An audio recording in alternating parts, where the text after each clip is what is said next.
Chapter 11.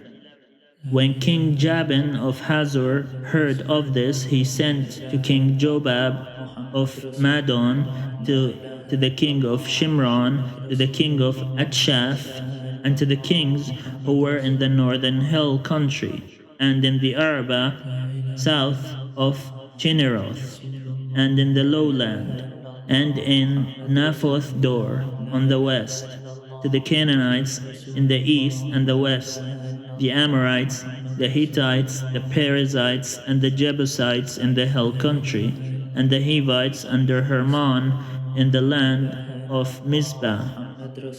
They came out with all their troops, a great army, in number like the sand on the seashore, with very many horses and chariots.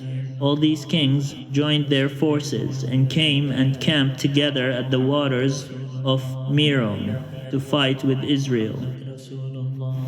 And the Lord said to Joshua, "Do not be afraid of them, for tomorrow at this time I will hand over all of them, slain, to Israel.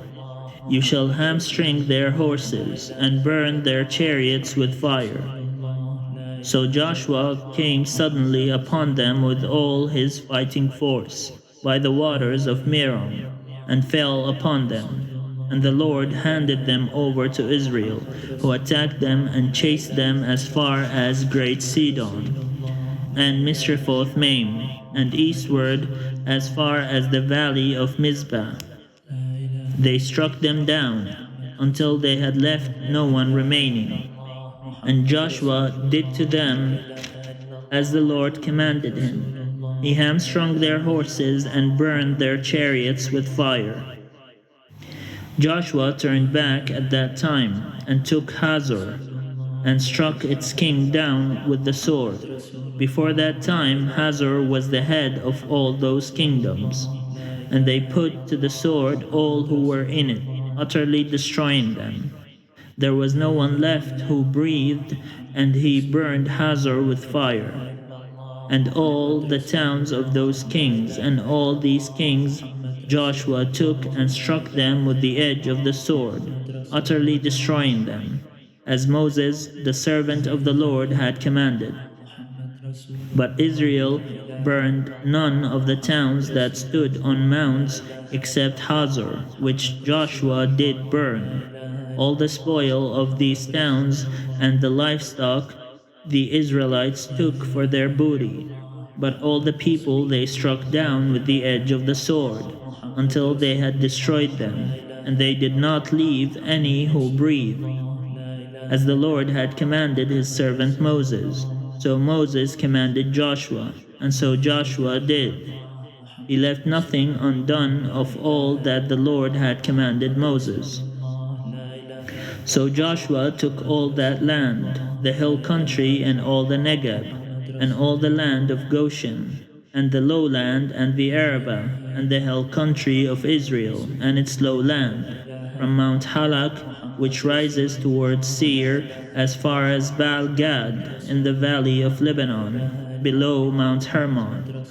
He took all their kings, struck them down, and put them to death. Joshua made war a long time with all those kings.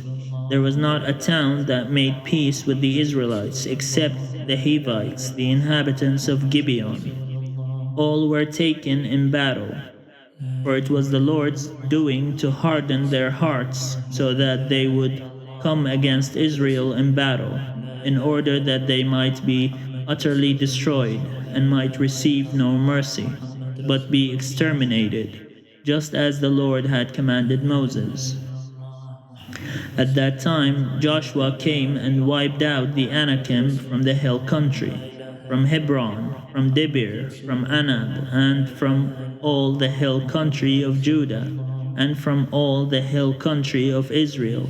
Joshua utterly destroyed them with their towns. None of the Anakim was left in the land of the Israelites. Some remained only in Gaza, in Gath, and in Ashdod. So Joshua took the whole land according to all that the Lord had spoken to Moses, and Joshua gave it for an inheritance to Israel, according to their tribal allotments, and the land had rest from war.